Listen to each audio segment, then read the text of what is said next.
Bu videomuzda ümumi sınav imtahanı 6'nın izahını verəcəm. Gəlin keçək suallarımızın izahına. Kök altında kök varsa, hətta ikinci kökün altında olan bu ikinci kökün önündə 2 varsa, 2 qat radikal sualı olma ehtimalı çoxdur. Yəni %100 deyə bilərəm az qala. Bu suallar necə həll olunur? Bir dənə altda kiçik bir nümunəsini göstərim. 7 üzərinə gəlinsin 2 kök altında 12. Məsələn, kök var. Yine kök var. İçsədilər və ikinci kökün önü 2'dir. Bu zaman qaydamız nədir? Elə bir ədədlər tapmalısan ki, vuranda 12 eləsin, toplayanda 7 eləsin. Məsələn, 3 ilə 4. Düzdürmü? Və cavabımız nə olur? Cavabımız kök altında bu ədədlərdən böyüyünü ilk öncə yazırsan, üstə gəlinsin, sonra digərini yazırsan. Amma köklü halda. Bax, bu mənim cavabımdır. Ümumi olaraq cavabım budur. Kök altında 4 üstə gələ kök altında 3. Çünki bu kök altında 4 üstə gələ kök altında 3'ün kvadratı edir bu ifadə. Bunu açanda bunu verəcəkdir bizə. Bu da getdiyi üçün cavab belə də çıxır. Tamam. Dövlət İmtahan Mərkəzi bu sualları tez-tez salır, ona görə fikir ver. Gəl indi baxaq öz sualımıza bizim. Burada nə edərəm? Kök altında x üzərinə gəlinsin 3, üzərinə gəlinsin 2, kök altında burada 2'ni mötərizə kənarına çıxarsam belə bir ifadə alındı. Vuranda bu ifadə alınsın. Elə mənə qiymətlər verilib də, biri 2'dir, biri də x üstə gələk 1'dir. Vuran zaman bu alınır. Düzdürmü? Bəs bunları toplasaq nə olacaq? 2 üzərinə gəlinsin x üstə gələk 1. Toplasaq da 2 üzərinə gələk 3. Görsən bunu da verir. O zaman cavabım nə oldu? Cavabım kök altında, istəyirsən bunu yaz, istəyirsən bunu, fərqi yoxdur. 2 üstə gələk kök altında, indi digəri x plus 1. Bax, bu mənim cavabımdır. Cavab bərabər olub 3 kök 2'yə. 3 kök 2'dən bir dənə kök 2 çıxsaq, kök altında x plus 1 bərabərdir 2 kök 2'yə. Hər tərəfi kvadrata yüksəlsək, x üzərinə gəlinsin 1 bərabərdir 8'ə. X də buradan 7 edəcək. Düzgün cavabımız B variantı. 2 nömrəli sualda deyir ki, 2 paralel müstəvidən birinin üzərində olan A və B nöqtəsindən digər müstəvini A1 və B1 nöqtələrində kəsən 2 paralel düzxət çəkilmişdir. Əgər AB 8 olarsa A1 B1'i tapın. Bu nə deməkdir? 2 paralel müstəvidən 2 dənə paralel müstəvi çəksək, müstəvini belə seçmək məcburiyyətində də deyilsən, istəyirsən adi düzxətlə çək, olar. İstəyirsən birazdan elə göstərərəm. Müstəvi olsun deyə belə çəkdim ki, tam dəqiq olsun. 2 paralel müstəvi üzərində A və B nöqtəsindən. Bunun üzərində bir A nöqtəsi, bir də B nöqtəsi olsun. Digər müstəvini A1 və digər müstəvini B1 nöqtələrində kəsən 2 paralel düzxət çəkilmişdir. Bax, bu düzxətlər bir-birinə paraleldir. Tamam mı? Bizə AB-nin uzunluğunu 8 veribdir. AB-nin uzunluğu budur. Bu uzunluq 8'ə bərabərdir. Bizdən A1 B1'in uzunluğunu soruşur. Əlbəttə ki, bu da 8'ə bərabər olacaq. Çünki bu zaten bunlar bir-birinə paralel idi, bu xəttlər. Üstəgə bunlar da bir-birinə paralel olduğu üçün paralelogramdır. Qarşı tərəflər də bir-birinə bərabər olacaq. Cavabımız C variantı.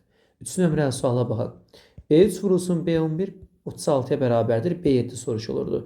Şagird bilməlidir ki, B3 vurulsun B11 3'dən 11'in cəmi 14. Yarısı 7 etdiyindən B7'nin kvadratı deməkdir. O zaman B3 ilə B11'in hasili 36'dır. 36 B7'nin kvadratıdırsa B7 ya müsbət 6 ya mənfi 6'dır.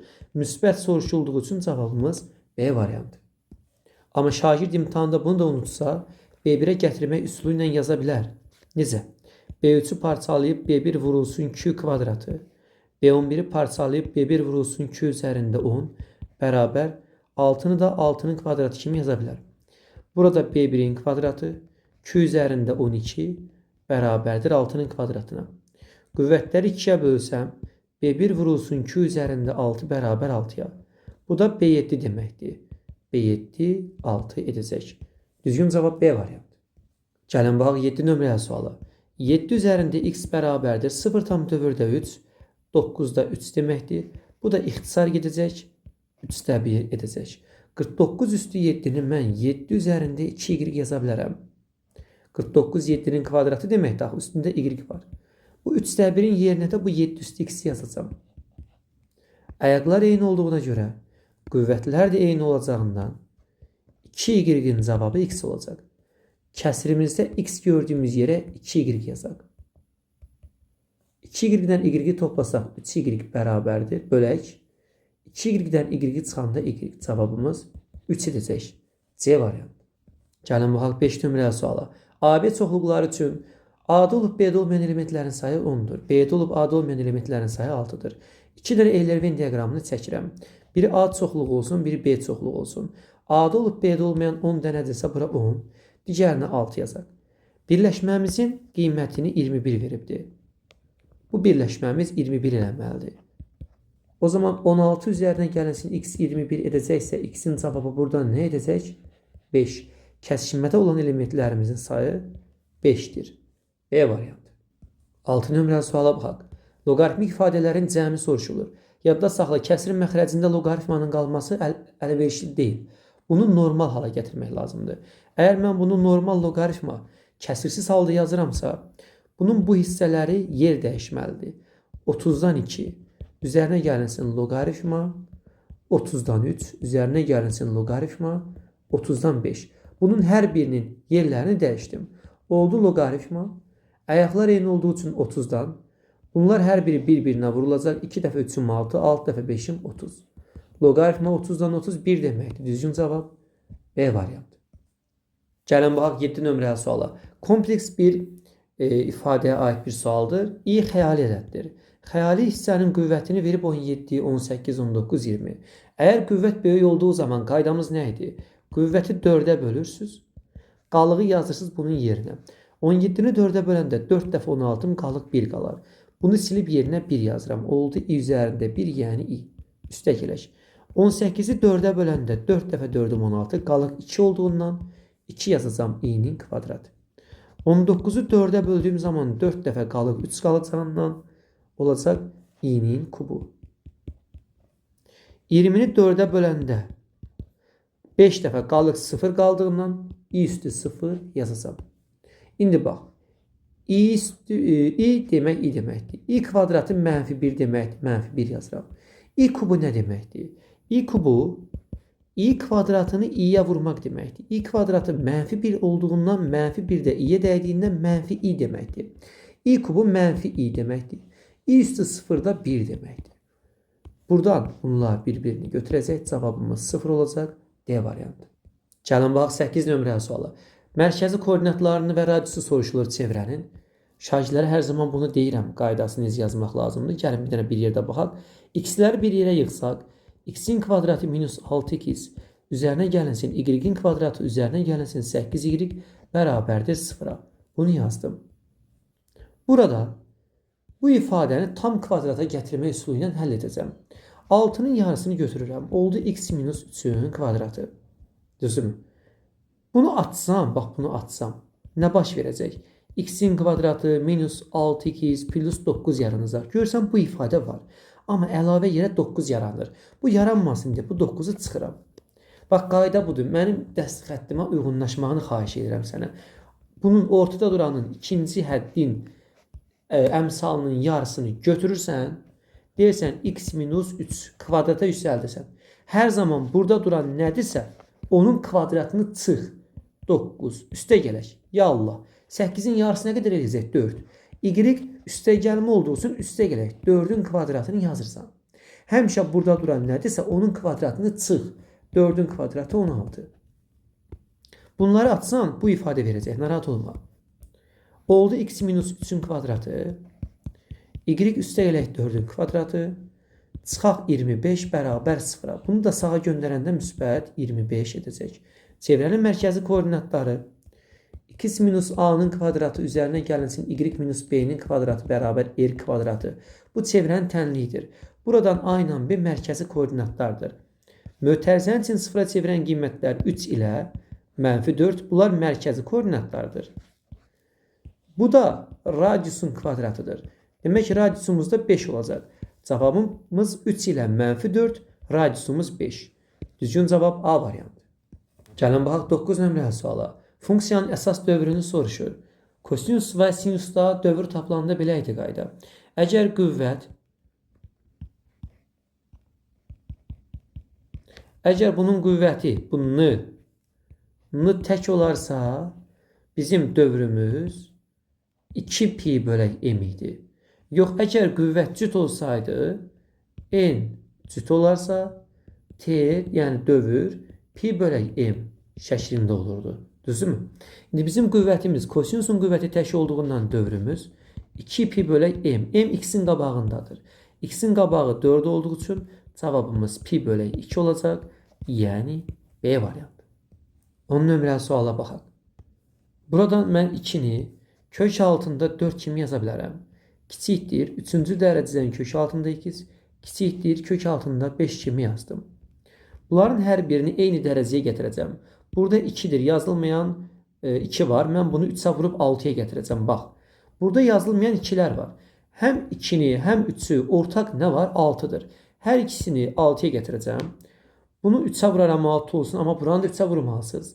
Buranı 2'ye vuracağım 6 olsun diye ama buranı da 2'ye vurmalıyam. Burada yazılmayan 2 var. Bunu 3'e vuracağım, o zaman burada 3'e vurulacaq. Oldu 6. dərəcədən 4'ün kubu 64. 6. dərəcədən x'in kvadratı 6. dərəcədən 125. Buradan artıq köşlərə baxmasaz da olar. 64 kiçikdir x kvadratı kiçikdir 125-dən. X-ə elə bir qiymətlər verməliyik. 64'ü keçsin amma 125-dən də kiçik olsun kvadratı. X-ə verərəm 9, 10, 11. 3 dənə qiymət ödəyər. Düzgün cavabımız A variantı. Gəlin baxaq 11 nömrəli suala. Bu ifadənin qiymətini soruşulur. Bərabərliyin sağını da solunu da kvadrata yüksəldərəm. Birincinin kvadratı üste gələk 2 misli birinci ilə ikincinin hasilinin üste gələk ikincinin kvadratı bərabər 25'e.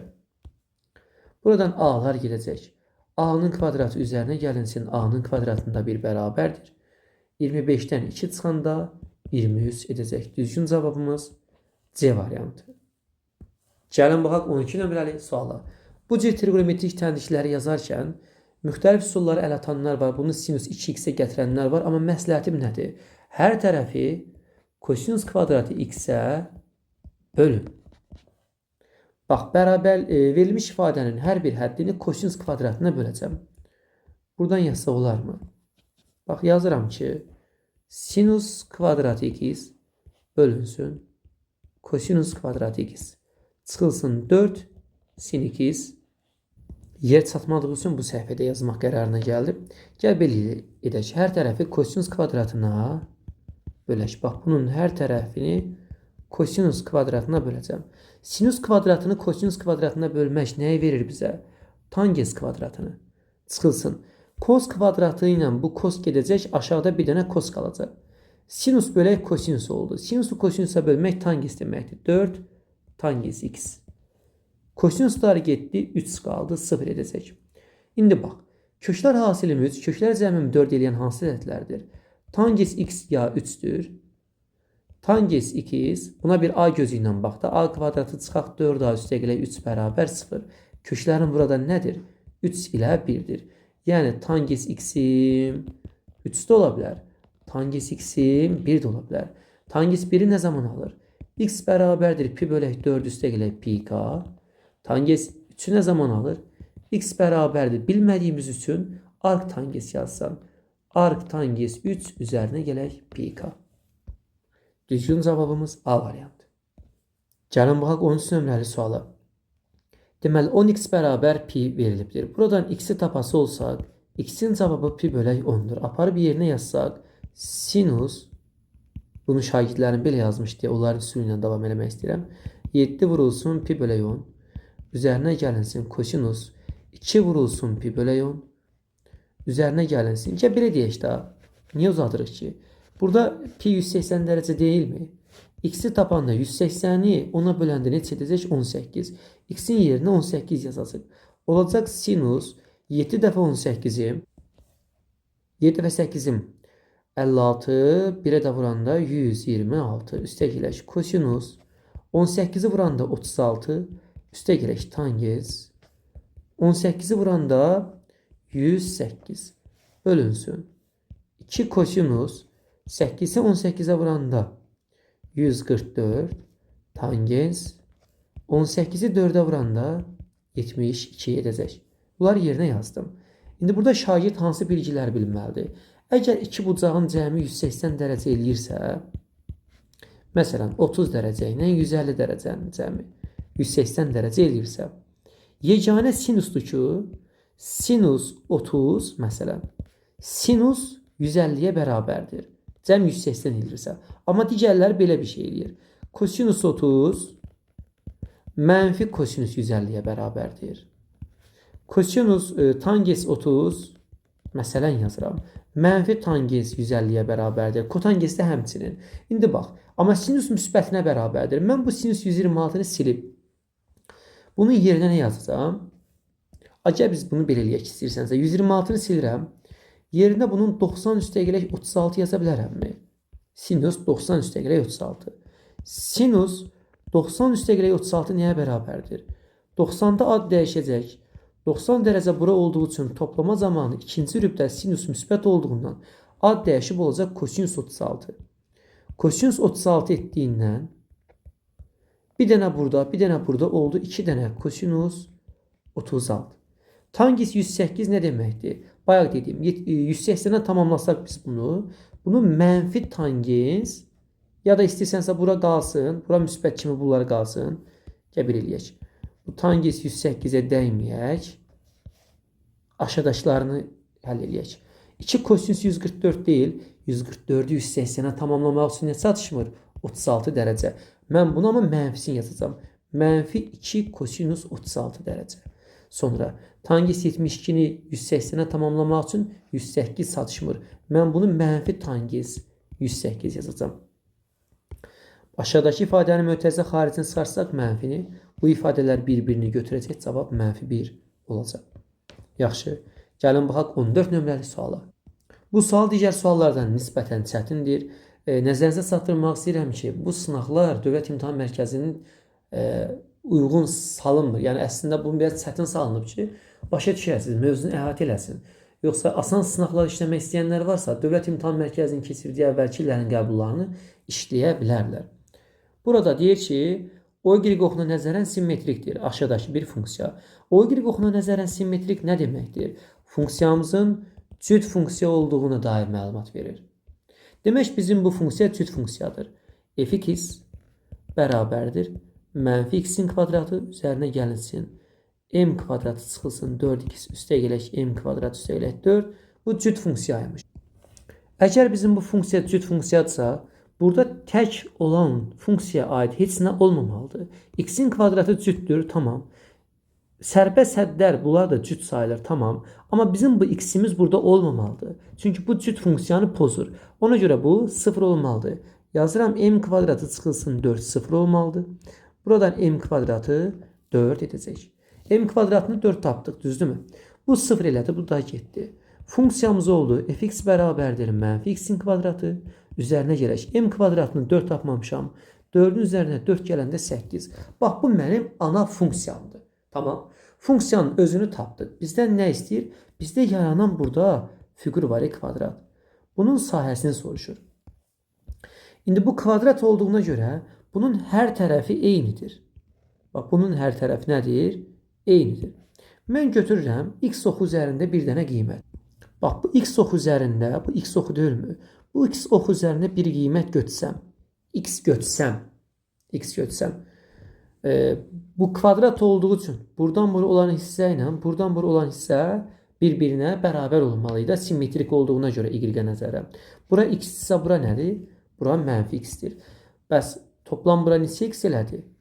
Bura 2x elədi. Bax, bura 2x eləmədi, düzdürmü? İndi bu kvadrat olduğuna görə bunun hər tərəfi nədir? Eynidir. Burada 2x-dir. İndi bu hündürlük 2x deyil. Demək bura nə qədərdir? Bax, bu hündürlük. Bu hündürlük 2x-dir. Yəni bizim bu nöqtəmiz 2x nöqtəsidir. Yəni bura nə qədərdirsə hündürlük, burada o qədərdir. O zaman demək ki, bizdə funksiyamda mən burada x-in yerinə x yazsam, yəni hər hansı bir x olsa burada, bir a olsa, yaxşı a deyək, x deməyək. Bura bir a desək, a-mızın aldığı cavab nə olacaq? Bura a-dır, bura mənfi a-dır. Toplam 2a elədi. Bura 2a-dırsa, bura da 2a-dır. Bu uzunluq 2a olduğu üçün burada 2a-dır. Demək mən x-in yerinə a yazsam, Gidip deyip cevabım 2A almalıdır. X'in yerine A yazsaq cevabımız 2A olmalıdır. X'in yerine A yazsaq cevabı 2A'ya bərabər edək. X'in yerine A yazsaq cevab 2A olmalıdır. Yazıram 2A bərabərdir. X'in yerine A yazsaq mənfi A'nın kvadratı üstə gələk 8. Hər birini sola göndərsək A'nın kvadratı üzərinə gələk 2A. 8'i sola göndərsək 8 sıfıra bərabərdir. Köşlər hasilimiz mənfi 8 toplayanda mənfi 2 ilə ədədlər hansılardır? Mənfi 4 ilə 2. Bizim A'mız mənfi 4-dən 2 çıxdı. Bəs bunun hansını götürəcəm? Mən buradan söhbət edirəm. Mən burada bir A'ya qiymət qoymuşam. A'mızın qiymətini əlbəttə ki 2 qəbul edirəm. A'mız 2-dirsə, buradan bura 2, buradan bura mənfi 2 dedik, uzunluğumuz 4 elədir. Bu kvadratın tərəfləri 4, 4, 4, 4-dirsə, sahəsi neçə eləyəcək? Sahə A kvadratından tərəfimiz 4 olduğu üçün 16 olacaq bizim sahə. Bax, yenə də deyirəm, biz buradan A'nı 2 tapdıq. Bura 2-dir. Burada mənfi 2-dir. Toplam bu uzunluq 4 elədir. Kvadratın tərəfi 4 olduğu üçün sahəsi 16 edər. Gəlin baxaq 15 nömrəli suala. Bizə kvadrat bir tənlik verilibdir. Bu ifadənin qiyməti soruşulur. 2x ortaq məxrəc gətirsək, x'in kvadratı çıxılsın 3, kvadratı çıxılsın 2 vurulsun. Bunu ortaq məxrəc gətirsək x-də, x dəfə x'in kvadratı çıxılsın 3, üstə gələk 1. Buradan, yuxarıdakı ifadədən x'in kvadratı çıxılsın 3'ü tapası olsa, 2x'i sağa göndərirəm. Bu şəkildə oldu. Bunun yerinə 2x yazıram. Bunun yerinə də 2x yazıram. X'lər getdi, 2'nin kvadratı 4 çıxılsın. X'lər getdi, 2 dəfə 2'nin 4 üstünə 1 gələndə cavabımız 1 olacaq. Gəldik 16 nömrəli suala. Bizə kombinzon, 2 dənə kombinzon ifadəni bir-birinə bərabər ediblər. A ilə B-nin cəmi soruşulur. Uşaqlar, kombinzon 10-dan 7, kombinzon 10-dan 7-yə bərabər olar da, düzdürmü? Eyni şeylərdir. Demək ki, buradakı ifadələr bir-birinə bərabər ola bilər. Şagird ilk öncə götürüb bunları bir-birinə bərabər edir. 2A minus 7 bərabərdir 2B üzərinə gəlinsin 9'a. Buradan 2A çıxılsın 2B bərabərdir. 7'ni sağa göndərsək 16, A çıxılsın B isə 8 edir. Amma bizə şərtdə verib ki, A çıxılsın B 8 ola bilməz. Demək ki, bu üsuldan həll olunmamalıdır. Şagirdin gözdən qaçırdığı odur ki, kombinzon 10-dan 7, məsələn yazıram. Kombinzon 10-dan 3'ə də bərabərdir. Bunu qaydada deyilir. 10'dan 7 demək, 10'dan 3 demək eyni şeydir. 10'dan 4 demək, 10'dan 6 demək eyni şeydir kombinzonda. Demək ki, 10'dan 4'ünü çıxsansa buradakı olan eyni şeydir. Tamam. İndi gəl belə eləyək. Bunu biz necə aldıq? Demək 10'dan bunu çıxanda bu alınmalıdır.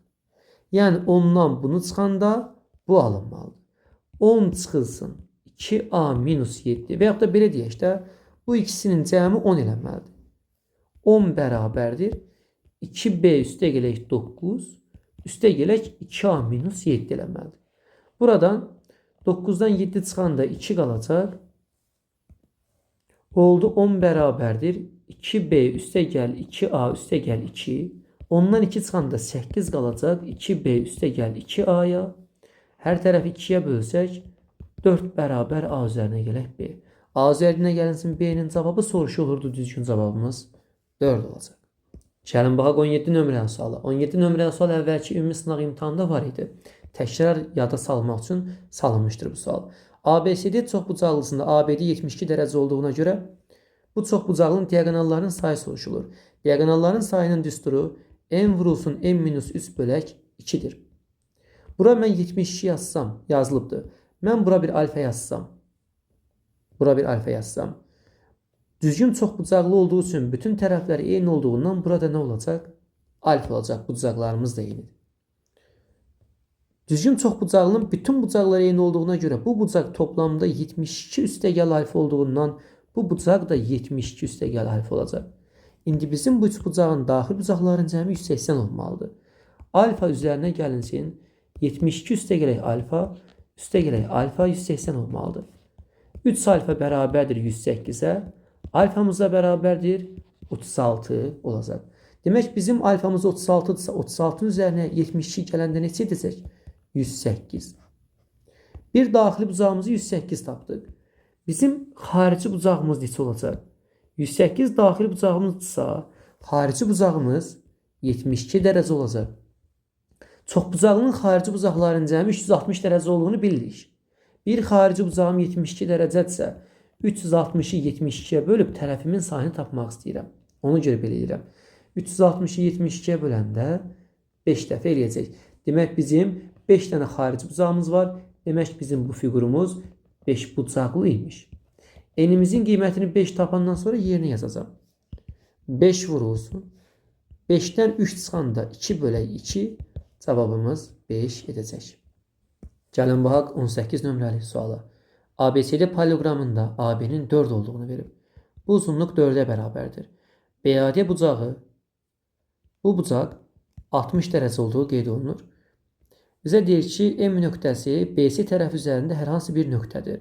AMD 3 bucağının sahəsi, bu 3 bucağın sahəsi 7 kök 3 imiş. Paralelogramın perimetrini tapın deyir. Ümumiyyətlə sizə belə bir şey deyim. Paralelogramda bura bir S1 desək, bura S2 desək, bu hər hansı bir nöqtə olsun. Şərt deyil ki, bunu ortadan bölsün. Hər hansı bir nöqtə olsa, bu ortada olan sahə bu iki sahənin cəmindən ibarətdir. Yəni əslində S1 üstə gəl S2, yəni sarı rəngli hissənin sahəsi verib 7 kök 3. Bura 7 kök 3-dürsə, ümumi paralelogramın sahəsi nəyə bərabərdir? 2 dənə S1, 2 dənə S2 hamısını toplasam 2 dənə S1, 2 S2'yə bərabərdir. 2'ni çıxarsaq mötərizə kənarına S1 üstə gəl S2'dən köklərim S1 ilə S2'nin cəmi 7 kök 3 deyilmi? 7 kök 3'ü 2'yə vuranda 14 kök 3. Ümumi paralelogramımın sahəsi 14 kök 3'dür. Bax, bu qədər izah eləyim deyə yazdım. Amma sən bunun məntiqini bir dəfə bil. Əgər buradakı sahə 7 kök 3'dürsə, ümumi sahəm bunun 2 qatı olur. 7 kök 3'ün 2 qatı 14 kök 3. Paralelogramımızın sahəsi 14 kök 3 olduğu bəllidir.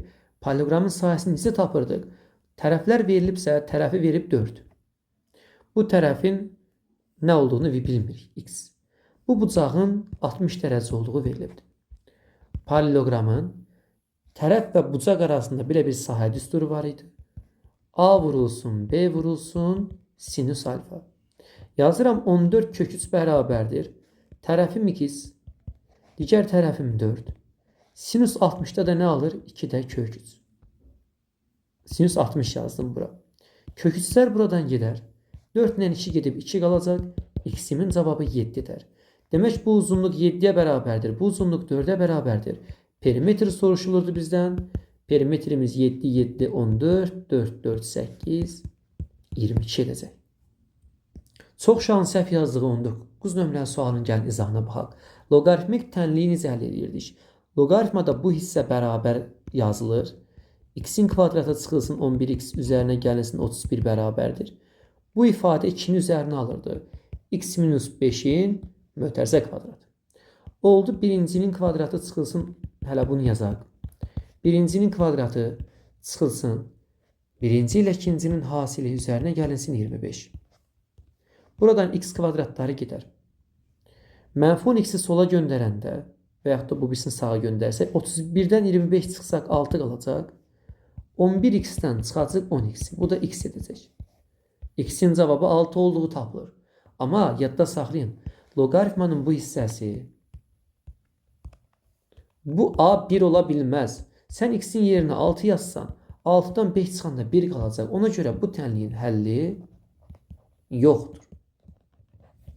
Aydın oldu. Gəlin baxaq 20 nömrəli suala. 10 mərkəzli kürənin daxilində hündürlüyü 6 vahid olan silindir yerləşdirilmişdir. Kürənin diametrinin 12 vahid olduğu məlumdur. Silindirin həcminin soruşur bizdən. Kürənin diametri 12 imiş. Kürənin öz diametri 12-dirsə, onun radiusu nəyə bərabərdir? Radius diametrin yarısı olduğundan 6. Bizim bu silindirin hündürlüyü 6 imiş. Silindirin hündürlüyü buradan bura olan uzunluqdur. Bu uzunluq 6-dırsa, yarıya bölündüyü üçün bura neçə olacaq? 3'ün 3'ü olacaq. Kürəmizin radiusu 6'dır. Mən bunu buradan bitişdirsəm, bu 6 olsa, bu da 3 olsa, bunu da buradan bitişdirsəm, düzbucaqlı üçbucaq alaram mı? Alaram. Bu düz buzarlış bucaqda Pifagor teoreminə görə mən buradakı silindirimin oturacağındakı radiusu tapa bilərəm. Radiusun kvadratı bərabərdir hipotenusun kvadratından katetin kvadratının çıxmağa bərabərdir. Radiusun kvadratı bərabərdir 36-dan 9 çıxanda 27-yə. Radius da buradan bərabərdir. Kök altında 27 olacaq. Məndən soruşur ki, silindirin həcmini tapın. Silindirin həcminin düsturu S oturacaq vurulsun H deməkdir. Yəni pi R kvadratı vurulsun hündürlük. Radiusumuz kök 27'dir. Kvadratı 27. H'ımız da neçədir? Hündürlüyümüz 3, 3, 6 olduğundan cavab eləyəcək 162 pi eləməlidir. Amma düz bu eyib deyil. Burada bizə soruşur ki, neçə pi kub vahiddir? 162 yazılmalıdır. Pi'nin zaten özü şərtdə deyir. Amma pi yazsam da sorun olmaz. Narahat olun. Gəlin baxaq 21 nömrəli suala. A-nın ala biləcəyi ən kiçik qiyməti soruşurdu bizdən. Bu bölünmə sualıdır. Bölən qalıq sualına aiddir. Uşaqlar, bir ədəd düşünün. A ədədi. Məsələn, A ədədini 5-ə böləndə qismətdə x qalsa, qalıqda 3 qalsa bu necə yazarsınız? A bərabərdir, müəllim. Bunu buna vuraram, qisməti vuraram. Bölənə, üstünə qalığı gələrəm. Düzdürmü? İndi bax, bu da o sualdır da. Ədədi 5-ə bölüblər, qalıq 3 qalıb. Həmən ədədi 4-ə bölüblər, qalıq 2 qalıb. Həmən ədədi 6-ya bölüblər, qalıq 4 qalıb. Bu suallar necə yazılmalıdır? Şagird ilk öncə həm 5-ə, həm 4-ə, həm 6-ya bölünən ədədləri tapmalıdır. Əkob 5, 4, 6. O hansı ədəddir ümumiyyətcə hələ bölünür? 5-ə, 4-ə, 6-ya bölünən ədəd 60-dır. Hər üçünə bölünən ədəd. Amma bizə deyir ki, 3 qalıq qalsın, digərində 2, digərində 4. Bunun qaydası necədir? Bunların arasındakı fərqə baxsaz 2 vahid idi. Fərq eyni olanda, elə yadda saxlanılması da asandır. O fərqi çıxarsan. Demək, ədədimiz 58 ədədidir. 58-i 5-ə böləndə həqiqətən qalıq 3, 4-ə böləndə 2, 6-ya böləndə də 4 qalır. Düzgün cavabımız 58. Gəlin baxaq 22 nömrəli suala. Yenə bir bərabərsizlik sualı, amma funksiya formasında bir bərabərsizlik sualı verilibdir. İndi bu bərabərsizliyi necə yazacaq? UC 5-də də bunu demişdim. İlk öncə fx funksiyasını gəlin özümüz tapaq. Köklərimiz nədir? -3. Kökümüzün biri -3'dür. Digər kökümüz 1'dir. Digər kökümüz 4'dür. Bunu vuruq kimi yazası olsaq, -3'ü sola göndərəndə x üstə gələk 3, 1'i sola göndərəndə 2 çıxaq 1, 4'ü sola göndərəndə 2 çıxaq 4 olur. Fx'in cavabını tapdıq. Bu fx'in yerinə bunu yazdığımızı fərz elə. Bunun qabağında da x-3 var. Düzdürmü? Bu da böyükdür 0'dan. İndi gəldik bura. Bayaq UC 5'də belə bir şey demişdik. Parabolanın qolları yuxarı olduğu zaman dedim qabağa müsbət atın. Tənliyin qarşısına müsbət qoyun. Bax, bu tənliyimizin qarşısına demişdim ki müsbət qoyun. Qollar yuxarıdırsa. Yox, qollar aşağıdırsa bunun qarşısına bu fx funksiyasıdır da bu. Bunun qarşısına mənfi atın. İndi bax, burada necə yazacaq? Mənfi mi atacaq, müsbət mi atacaq? Necə biləcəm? Qollar yuxarıdan başlayır, aşağıda bitir. Yuxarı deyil ki, yuxarı qoyam, aşağı deyil ki, mənfi qoyam. Yadda saxlayın.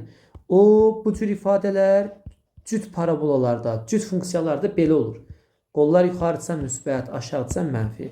Bir də belə bir şeylə qarşılaşasan, uzaqbaşı, belə şeylə qarşılaşanda da bunu yadda saxla. Bu gəlir, gedir, azalır. Ən son nəticəyə bax. Aşağı getdiyi üçün, qollar aşağı getdiyi üçün, azalan olduğu üçün qarşıya mənfi verəsən. Yox, aşağıdan başlayıb nəticə etibarı ilə yuxarı qalxırsa qarşısına müsbət verəsən. İndi bizim funksiyamız aşağı düşdüyü üçün bizim qarşısında mənfi olmalıdır. Yəni mənfi x plus 3, x minus 1, x minus 4 yazmalısan. Bir də bizim x minus 3'ümüz var, böyükdür 0'dan. Hər tərəfi mənfiyə vursaq, işarəni dəyişsək. Gəlin bu bərabərsizliyi həll edək. Vəssalam, bax, işin bitdi. Sənin burada dar işin, buna baxmayasan. Sənin işin bitibdir, gəl bunu həll elə. Köklərini tapmalısan. Köklərimiz -3, köklərimiz 1, 4, bir də 3. Ədəd oxunda bunları çəkib qeyd eləyək. -3'ü yazaq, 1'i yazaq, 3'ü yazaq, 4'ü yazaq. İşarə təyin eləməliyik. X-lərimizin qarşısının hər biri müsbət olduğu üçün müsbət, Sonra mənfi, sonra müsbət, sonra mənfi, müsbət. Bizə sıfırdan kiçik aralıqlar lazım olduğu üçün cavabımız mənfi 3 ilə 1. Sıfırdan kiçik, yəni mənfi qoyduğumuz yerlər. Bir də 3 ilə 4 arası olacaq. Tam həllərin cəmi soruşulurdu. Burada mənfi 2 var. Sonra mənfi 1 var, 0 var. Bunların cəmi mənfi 3 edəcək. Gəlin baxaq 23 nömrəli suala. Bu sualı şagirdlər x-in yerinə 10 qoymaqla da həll edirlər. İndi imtahanda hər cür üstündən yazmaq olar. Amma biz necə yazacaq? X-in cavabı 10'dur. Fikir versəz burada 11 yazılıbdır. Buradan ilhamlanıb biz bunun sağına və soluna bir əlavə eləsək. Nə oldu? X üzərinə gəlinsin 1, 11 oldu. Harada 11 görürsən yerinə x üzərinə gəlinsin 1 yaz. X üzərində də 5 çıxılsın. 11'in yerinə x üzərinə gəlinsin 1 yazıram. X üstü 4. 11'in yerinə x üstü 1 yazıram. X'in kubu. 11'in yerinə x üstü 1 yazıram. X'in kvadrat. 11'in yerinə x üstü 1 yazıram. Çarx 1. Harada 11 gördüm. Yerinə nə yazdım? Bir də x var. Burada səhv eləməyək. 11'in yerinə x plus 1 yazdım. Bir də vurulsun x çıxılsın 1. İndi bunu atsaq x üzərində 5 çıxılsın x üzərində 5. X üstü 4 dəyəcək olacaq x'in üstü 4. X'in üstü 4 hər birini açıram. X'in kubu 1'ə dəyəcək x'in kubu çıxılsın x'in kubu çıxılsın x'in kvadratı. Üzərinə gəlinsin x'in kvadratı üzərinə gəlinsin x çıxaq 1. Bunlar hər biri bir-birini götürdü. Qaldı cavabımız 2 çıxaq 1. X'in cavabı 10 olduğu üçün ondan da bir çıxanda 9 olacaq. 24 nömrəli suala baxaq. Çoxluğun elementlərinin sayı 5-dən 6-ya qaldırılıb, onun alt çoxluqlarının sayı neçə faiz artar? Alt çoxluqlarının sayının düsturu 2 üzərində n-dir. Çoxluğumun 5 elementi olduğuna görə 2 üzərində 5 bərabər 32 olar. Əgər çoxluğumun elementi 6-ya qaldırılıbsa, 2 üzərində 6 64 olar. Demək bizim alt çoxluqlarımız 32-dən 64-ə qaldırılıb. Neçə faiz artar? Yadda saxlayın. Şagirdlərə deyirəm bu qaydanı. Bilməyənlər üçün bir də baxsın. Dan, dən, fərq vurulsun 100. Bu nə deməkdir? Sənin qiymətin 32-dən 64-ə qaldırılıb. 32-dən, dandən deyiləni məxrəcə yaz. İkisinin fərqini surətə yaz. 64-dən 32 çıxanda 32 vur 100-ə. Bunlar getdi. Cavabımız 100% olacaq. Demək 100% artar. Gəlin baxaq 25 nömrəli və sonuncu sualımıza. Uşaqlar bizə deyir ki, bir müəssisədəki 40 ədəd detalın 60% birinci dəzgahda, qalanları ikinci dəzgahda istehsal olunmuşdur. Birinci dəzgahda istehsal olunan detalların 25%, ikinci dəzgahda istehsal olunan detalların 12,5% yararsızdır. Müəssisə anbarından ardıcıl olaraq qaytarılmadan 2 detal seçilir. Seçilən hər 2 detalın yararsız olma ehtimalını tapın. Yadda saxla, ardıcıl suallarında neyin yazsan? Ardıcıl sualına görə bu ehtimal sual salınıbdır. Bir də şagirdin burada bunları verilənləri ayırma qabiliyyətini yoxlamaq üçün. Mənim məsləhətim sizə bu tip suallarda diaqram çəkməyinizdir. Bunu ortadan 2 yerə bölürəm. Sonra bunu buradan bölürəm. Sonra bunu da buradan bölürəm. Bir də bunu buradan bölürəm. Bax bura. Bir dəqiqə. Yaşılla göstərək. Bura yararlı. Digərinə yararsız. Xarabda, yəni dəzgahda istehsal olunmuşdur. Detalların yararlı, yararsız olduğu verilibdir. Bu birinci dəzgahımız olsun. Bu da bizim ikinci dəzgahımız olsun. Belə hər şeyi rahat görəcəm. Ümumi 40 dənə nəyim var imiş? Detalım var. Bunun 60%-i birinci dəzgahdadır. 40'ın 60%-i nə qədər edər? 40'ın 60%-i 60'a vurub 100'ə bölsəm 24. Birinci dəzgahımda toplam 24 dənə detal var. 40 dənə detalım 24'ü bundadsa digərində 16 dənə detalım olacaqdır. Deyir ki, birinci dəzgahda istehsal olunan bu 24 detalın 25%-i, ikincisinin də 12,5%-i yararsızdır. 24 detalın birincisinin 25%-i yararsız imiş. 25'ə vurub 100'ə bölürəm, 6 edər cavabım. Düzüm. 6'sı yararsızsa yararsızın altından yazdım. Demək bunun 18'i yararlıdır. Bunun da altından bunu yazdım. İkincisinin de 12,5% yararsızdır. 16 detalımın 12,5%'e vurub 100'ə bölürəm. Bunu bir də 10'a vuracağım. Sürət və məxrəci 10'a vursam bu vergül atacaq buradan. 100 ilə 125, 25'e ixtisar gedər. 4 qalar, burada 5 qalar. 5 ilə 10 gedər, 2 qalar. 2 dəfə 4'üm 8, surətdə 16 qaldı. 16'nı da 8'ə böləndə 2. Bunun da ikisi yararsızdır. 12,5%'ni tapdım. Demək ki, ikisi yararsızdırsa 14'ü yararlıdır. Bunu da silirəm. İndi gəl ehtimalımızı quraq. Deyir 2 dənə detal seçilir. Ardıcıl soruşulan suallarda tək-tək yazılmalıdır ehtimal. Ümumi detallarımın sayı nə qədərdir? 40 dənə. Yararsız deyir çıxsın. Hər iki detalın yararsız olma ehtimalı. Yararsız detalım nə qədərdir? 8 dənə. Bir dənə detal seçdim. 40 dənə detalımdan birini seçərəm. Yararsız 8 dənə var. 8 dənə detalımdan biri çıxacaq. Amma mən 2 detal seçməliyəm. Birincini seçdik. Ya Allah, indi nə qədər detalım qaldı? 40 dənə detaldan birini seçdiyimə görə 39 dənə detaldan birini seçərəm. Artıq 8 dənə detalım yararsızdır da toplam. Bunu birini seçdiyimə görə 7 dənə detal yararsız qalacaq. 7'dən 1. Cavab oldu 40'da 8, 39'da 7. Elə bir ki 40 dənə detalım var. Onun 8'i yararsızdır. İkinci dəfə bir də çəkirəm. İndi 39 dənə detalımdan birini çəkəcəm. Yararsız çıxma ehtimalı 39'da 7'dir. Bunlar ixtisar gedəcək 5 qalacaq. Cavab 165'də, yox 195'də, düzdürmü? 7 olacaq. Beləliklə ümumi sınav imtahanı 6 yekunlaşdı. Ehtimal nəzəriyyəsi suallarında ardıcıl olma hissələrinə xüsusən fikir verin. Sınaq yazmaqla yox, onu analiz etməklə uğura gedə bilərsiniz. Sağ olun, salamat qalın.